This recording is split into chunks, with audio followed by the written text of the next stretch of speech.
बंधु माने आजिर एही कार्यक्रम को आपण मानक स्वागत।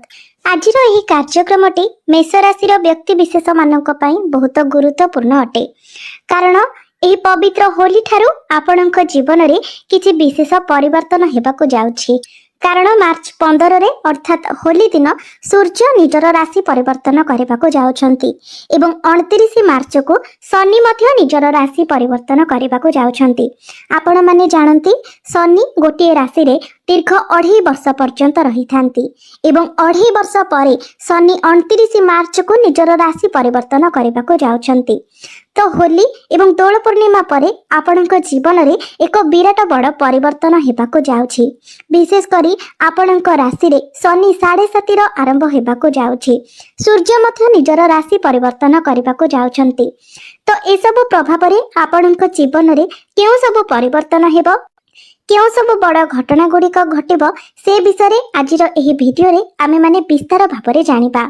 दोल पूर्णिमा बा होली परे आपणकर स्वास्थ्य, शिक्षा, प्रेम जीवन, वैवाहिक जीवन, भाग्य, क्यारियर एवं व्यापार वाणिज्यर स्थिति किपरि रहिबो से विषय रे आजिर एही भिडियो रे आमे माने विस्तार भाबरे जानिबा। तो आपणकर जदि मेष राशि होई थाए तेबे भिडियोटी को लाइक करी चैनल टी को सब्सक्राइब करि दियंतु एवं कमेंट बॉक्स रे भक्ति एवं श्रद्धार सहित जय श्री कृष्ण निश्चय लिखंतु। तो बंधु माने आसंतु आरंभ करिबा आजिर एही कार्यक्रमटी को, जहाँकि जन्म राशि एवं चंद्र राशि उपरे आधारित अटे। तो बंधु माने राशि चक्रर 12 गोटी राशि मध्यरु प्रथम राशि हेउछि मेष राशि। तेबे आपणकर कुंडलीर द्वितीय भावरे विराजमान अछंती गुरु, तृतीय भावरे विराजमान अछंती मंगल, षष्ठ भावरे विराजमान अछंती केतु, आपणकर एकादश भावरे विराजमान अछंती शनि एवं सूर्य। तेबे सूर्य होली दिन अर्थात 15 तारिख दिन आपणकर द्वादश भाव को चलन करिवे एवं 29 मार्च को शनि मध्य आपणकर द्वादश भाव को चलन करिवे। तेबे वर्तमान आपणकर द्वादश भावरे विराजमान अछंती शुक्र, बुध एवं राहु।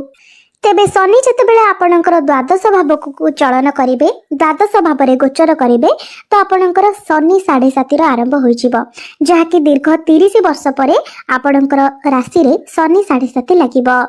तो बंधु माने होली परे आपणको आपणको स्वास्थ्यर विशेष जत्न नेबार अछि, कारण आपणकर प्रथम भावटी होई थाए आपणकर स्वास्थ्यर भाव, इम्यूनिटी सिस्टम रो भाव एवं आपणकर प्रथम भावर अधिपति हेउछंती मंगल, जे कि आपणकर तृतीय भावरे विराजमान अछंती।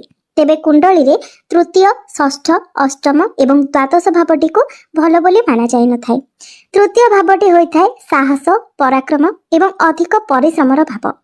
तो मंगल आपणकर तृतीय भावरे विराजमान रहिबे एवं आपणकर द्वादश भावरे सूर्य विराजमान रहिबे, जहा फलरे आपणको निजर स्वास्थ्यर विशेष जत्न नेबाको पड़िबो। विशेष करी स्टमक रिलेटेड एवं स्किन रिलेटेड आपणको अधिक दायित्व नेबाको पड़िबो एवं जेतेबेले आपण केवाडे दूर यात्रा करूछंती सेतेबेले निज आपणको निजर खाद्य पानीय उपरे जत्न नेबार अछि।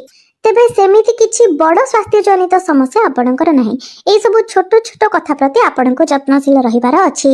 तेबे जे माने विद्यार्थी अछंती सेमाननको मध्य एही होली बा दोल पूर्णिमा परे टिके सावधान रहिबार अछि, कारण आपणकर पंचम भावटी होई थाए शिक्षार भाव एवं पंचम भावर अधिपति सूर्य आपणकर द्वादश भावरे गोचर करिवे।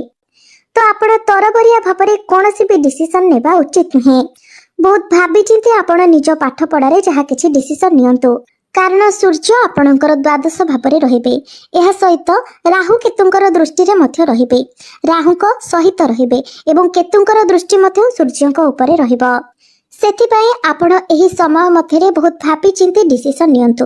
विशेष करी 14-15 एप्रिल पर्यंत आपणको सावधान रहिबार अछि। तापरे सूर्य जेतेबेले आपणकर प्रथम भाव को चली आसीबे एवं आपणकर प्रथम भावरे उच्चस्थ होई जिबे, सेतेबेले आपणकर पाठ पढ़ारे जहा भी किछि समस्या चलीथिबो से सब समाधान होई जिवो, से सब दूर होई जिवो। ଏବଂ ଯେଉଁମାନେ ପ୍ରେମ ଜୀବନରେ ଅଛନ୍ତି ତ ଆପଣଙ୍କୁ ମଧ୍ୟ ଏହି ହୋଲି ବା ଦୋଳ ପୂର୍ଣ୍ଣିମା ପରେ ନିଜର ପ୍ରେମ ଜୀବନ ପ୍ରତି ବିଶେଷ ଯତ୍ନଶୀଳ ରହିବାର ଅଛି। କାରଣ ପଞ୍ଚମ ଭାବଟି ମଧ୍ୟ ହୋଇଥାଏ ଆପଣଙ୍କର ପ୍ରେମ ଜୀବନର ଭାବ ଏବଂ ପଞ୍ଚମ ଭାବର ଅଧିପତି ସୂର୍ଯ୍ୟ ଦ୍ୱାଦଶ ଭାବରେ ଗୋଚର କରିବେ, ତା ବି ରାହୁଙ୍କ ସହିତ ଗୋଚର କରିବେ, ଯାହାଫଳରେ ଛୋଟ ଛୋଟ କଥାକୁ ନେଇକି ଆପଣଙ୍କ ମଧ୍ୟରେ ଝଗଡ଼ା ହୋଇପାରେ।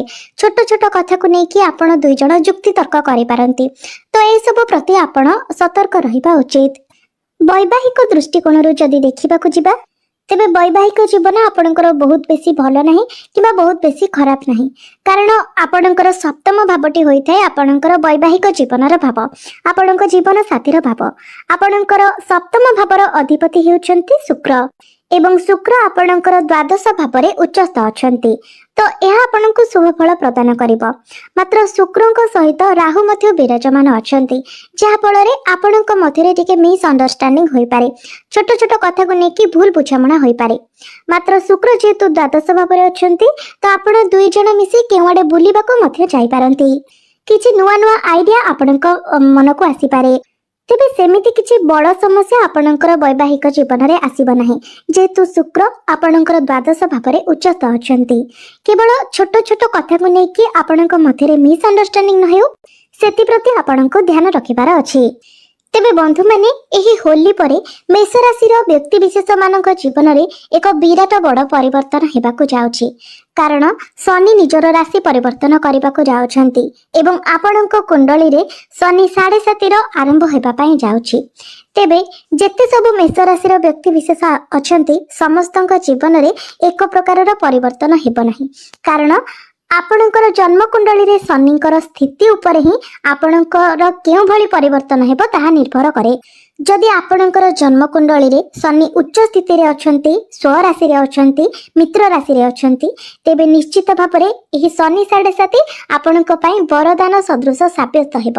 ଅର୍ଥାତ୍ ଏହି ହୋଲି ପରେ ଆପଣଙ୍କର ଭାଗ୍ୟ ଖୋଲିଯିବ, ଆପଣଙ୍କୁ ପ୍ରତ୍ୟେକ କାର୍ଯ୍ୟରେ ସଫଳତା ମିଳିବ, ଆପଣଙ୍କୁ ଜୀବନରେ ବହୁତ ବଡ଼ ବଡ଼ ସଫଳତା ପ୍ରାପ୍ତି ହେବ। ମାତ୍ର ଯଦି ଆପଣଙ୍କର ଜନ୍ମକୁଣ୍ଡଳୀରେ ଶନି ନିଚସ୍ଥ ଅଛନ୍ତି, ଶତ୍ରୁ ଗୃହରେ ଅଛନ୍ତି, ପୀଡ଼ିତ ଅବସ୍ଥାରେ ଅଛନ୍ତି, ତେବେ ଶନି 7.5ରେ ଆପଣଙ୍କୁ ବହୁତ କିଛି ସମସ୍ୟାର ସାମ୍ନା କରିବାକୁ ପଡ଼ିବ। ଆପଣଙ୍କ ପାଇଁ ଏହି 7.5 ବର୍ଷ ବହୁତ ଯନ୍ତ୍ରଣାଦାୟକ ରହିବ।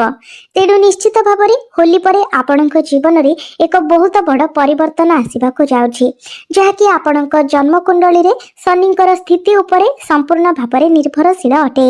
ତେବେ ଶନି ଆପଣଙ୍କର କୁଣ୍ଡଳୀରେ ଉଚ୍ଚସ୍ଥ ଥାନ୍ତୁ କିମ୍ବା ନିଚସ୍ଥ ଥାନ୍ତୁ, এই দুইটি যাক পরিস্থিতিরে আপনার উপরে কিন্তু রেসপন্সিবিলিটি অধিক রহিব, কার্যভার অধিক রহিব এবং আপন ওভর থিঙ্কিং করিবে। মাত্র কথা হেউছি যে যদি আপনার কুণ্ডলীরে শনি উচ্চস্থ থাকি তো এইসবু পরে আপনার সফলতা মিলিব, কিন্তু যদি শনি নিচস্থ থাকি তেবে যেতে পরিশ্রম করিবা পরে মধ্য আপনার সফলতা মিলিব নাহি। তেণু শনি হেউছন্তি কর্মকারক গ্রহ, ন্যায়র দেবতা। ଆପଣ ଯେଉଁଭଳି ଭାବରେ କାର୍ଯ୍ୟ କରିବେ ଶନି ଆପଣଙ୍କୁ ସେହିଭଳି ହିଁ ଫଳ ପ୍ରଦାନ କରିବେ ଏବଂ ଆପଣଙ୍କର ପୂର୍ବ ଜନ୍ମର କର୍ମ ଆଧାରରେ ହିଁ ଆପଣଙ୍କ କୁଣ୍ଡଳୀରେ ଶନିଙ୍କର ସ୍ଥିତି ରହିଥାଏ। ତେଣୁ ସବୁବେଳେ ଆପଣ ଚେଷ୍ଟା କରନ୍ତୁ ଭଲ କାର୍ଯ୍ୟ କରିବା ପାଇଁ, କାରଣ ଆପଣ ଯଦି ଭଲ କାର୍ଯ୍ୟ କରନ୍ତି ତ ଶନି ନିଶ୍ଚିତ ଭାବରେ ଆପଣଙ୍କୁ ଭଲ ଫଳ ପ୍ରଦାନ କରିବେ ଏବଂ ଯଦି ଆପଣ ଖରାପ କାର୍ଯ୍ୟ କରିଥାନ୍ତି ତ ଶନି ନିଶ୍ଚିତ ଭାବରେ ଆପଣଙ୍କୁ ଦଣ୍ଡ ପ୍ରଦାନ କରିବେ। ତ ଆପଣଙ୍କ ଉପରେ ମଧ୍ୟ ଏହା ନିର୍ଭର କରେ ଯେ ଶନି ଆପଣଙ୍କୁ କେଉଁଭଳି ଫଳ ପ୍ରଦାନ କରିବେ।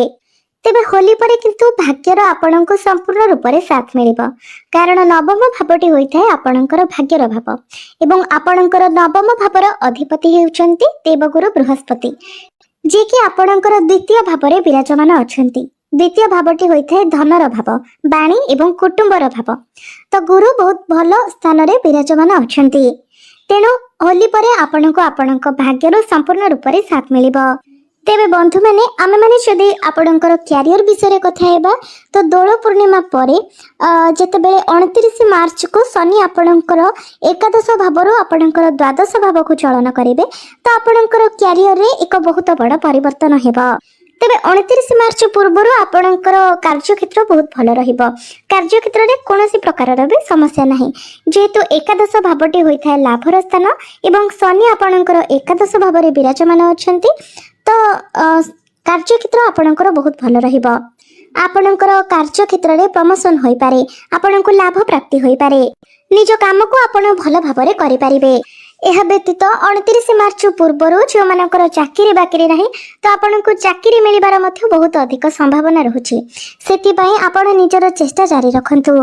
ମାତ୍ର ଶନି ଯେତେବେଳେ ଆପଣଙ୍କର ଦ୍ୱାଦଶ ଭାବରେ ଗୋଚର କରିବେ ତ କାମ କାର୍ଯ୍ୟକୁ ନେଇକି ଆପଣଙ୍କର ଦୂର ଯାତ୍ରା ହୋଇପାରେ କିମ୍ବା ଆପଣ ବିଦେଶ ଯାତ୍ରା କରିବାକୁ ମଧ୍ୟ ଯୋଜନା କରିପାରନ୍ତି। ଏବଂ ଶନି ଯଦି ଆପଣଙ୍କ କୁଣ୍ଡଳୀରେ ଭଲ ସ୍ଥିତିରେ ଥାନ୍ତି ତ ଶନିଙ୍କର ଏହି ଗୋଚର ପରେ ଆପଣଙ୍କର ଇନକମ୍ ମଧ୍ୟ ବଢ଼ିବ। ତେବେ ଆପଣ ନିଜର ଖର୍ଚ୍ଚ ଉପରେ କିନ୍ତୁ ନିୟନ୍ତ୍ରଣ ରକ୍ଷା କରନ୍ତୁ, କାରଣ ଦ୍ୱାଦଶ ଭାବଟି ହୋଇଥାଏ ଖର୍ଚ୍ଚର ଭାବ। ତ ଆପଣ ଯେତେବେଳେ ଖର୍ଚ୍ଚ କରୁଛନ୍ତି ଦେଖି ଚାହିଁ ଖର୍ଚ୍ଚ କରନ୍ତୁ। ଏବଂ ସୂର୍ଯ୍ୟ ମଧ୍ୟ ଯେହେତୁ ଆପଣଙ୍କର ଦ୍ୱାଦଶ ଭାବରେ ଗୋଚର କରିବେ ତ ଆପଣ ତରବରିଆ ଭାବରେ ନିଜ କ୍ୟାରିୟରରେ କିଛି ଡିସିସନ୍ ନିଅନ୍ତୁ ନାହିଁ ଏବଂ ନିଜ ଭିତରେ ଧୈର୍ଯ୍ୟକୁ ରକ୍ଷା କରନ୍ତୁ। ଆପଣ ଯେତେ ଶାନ୍ତ ରହିବେ, ନମ୍ର ରହିବେ, ତାହା ଆପଣଙ୍କ ପାଇଁ ସେତେ ଅଧିକ ଭଲ ରହିବ। ନିଜେ ନିଜକୁ ଯେତେ ପାରୁଛନ୍ତି ଶାନ୍ତ ରଖିବା ପାଇଁ ଚେଷ୍ଟା କରନ୍ତୁ। ଯେଉଁମାନେ ବ୍ୟାପାର ବାଣିଜ୍ୟ କରୁଛନ୍ତି ସେମାନେ ମଧ୍ୟ ନିଜର ବ୍ୟାପାର ବାଣିଜ୍ୟ କ୍ଷେତ୍ରରେ ତରବରିଆ ଭାବରେ କିଛି ଡିସିସନ୍ ନିଅନ୍ତୁ ନାହିଁ, କାରଣ ବିଜନେସ୍ର କାରକ ଗ୍ରହ ବୁଧ ମଧ୍ୟ ରାହୁଙ୍କ ସହିତ ଆପଣଙ୍କର ଦ୍ୱାଦଶ ଭାବରେ ଅଛନ୍ତି। ତେଣୁ ବିଜନେସ୍ ମଧ୍ୟ ହୋଲି ପରେ ଆପଣଙ୍କର ଆଭରେଜ ରହିବ ଏବଂ ଆପଣ ବିଜନେସ୍ରେ କିଛି ଟଙ୍କା ମଧ୍ୟ ଖର୍ଚ୍ଚ କରିପାରନ୍ତି। ତେବେ ତରବରିଆ ଭାବରେ ଆପଣ କିଛି ଡିସିସନ୍ ନିଅନ୍ତୁ ନାହିଁ କିମ୍ବା ବିଜନେସ୍ରେ କିଛି ଏପଟ ସେପଟ ମଧ୍ୟ କରନ୍ତୁ ନାହିଁ। ତ ବନ୍ଧୁମାନେ, ଏବେ ଆସନ୍ତୁ ଜାଣିନେବା କିଛି ପ୍ରତିକାର ବିଷୟରେ, ଯେଉଁ ପ୍ରତିକାର ଗୁଡ଼ିକ କରିବା ଦ୍ୱାରା ଆପଣଙ୍କର ଯାହା ସବୁ ଅଶୁଭତ୍ୱ ରହିଛି ସେସବୁ ଖଣ୍ଡନ ହୋଇପାରିବ ଏବଂ ଆପଣଙ୍କୁ ଅଧିକ ଶୁଭତ୍ୱ ପ୍ରାପ୍ତି ହୋଇପାରିବ। ତ ଯେହେତୁ ଆପଣଙ୍କର ଶନି 7.5 ଆରମ୍ଭ ହୋଇଯିବ, ସେଥିପାଇଁ ପ୍ରତ୍ୟେକ ଦିନ ଆପଣ ଶନି ବୀଜ ମନ୍ତ୍ରର ଜପ କରନ୍ତୁ, 108 ଥର ଜପ କରନ୍ତୁ। ପ୍ରତ୍ୟେକ ଦିନ ସନ୍ଧ୍ୟା ସମୟରେ ଆପଣ ହନୁମାନ ଚାଳିଶାର ପାଠ କରନ୍ତୁ। ପ୍ରତ୍ୟେକ ଦିନ ଆପଣ ମଙ୍ଗଳଙ୍କର ବୀଜ ମନ୍ତ୍ର ମଧ୍ୟ 108 ଥର ଜପ କରନ୍ତୁ ଏବଂ ପ୍ରତ୍ୟେକ ଦିନ ଆପଣ ଉଦିତ ସୂର୍ଯ୍ୟଙ୍କୁ ତମ୍ବା ପାତ୍ରରେ ଜଳାର୍ଘ୍ୟ ଅର୍ପଣ କରନ୍ତୁ। ଆପଣଙ୍କ ପାଇଁ ନିଶ୍ଚିତ ଭାବରେ ଏହା ମଙ୍ଗଳକାରୀ ରହିବ। ତ ବନ୍ଧୁମାନେ, ଆପଣଙ୍କର ଜୀବନ ମଙ୍ଗଳମୟ ହେଉ, ଏହା ହିଁ ଈଶ୍ୱରଙ୍କ ନିକଟରେ ମୋର ପ୍ରାର୍ଥନା। ଧନ୍ୟବାଦ।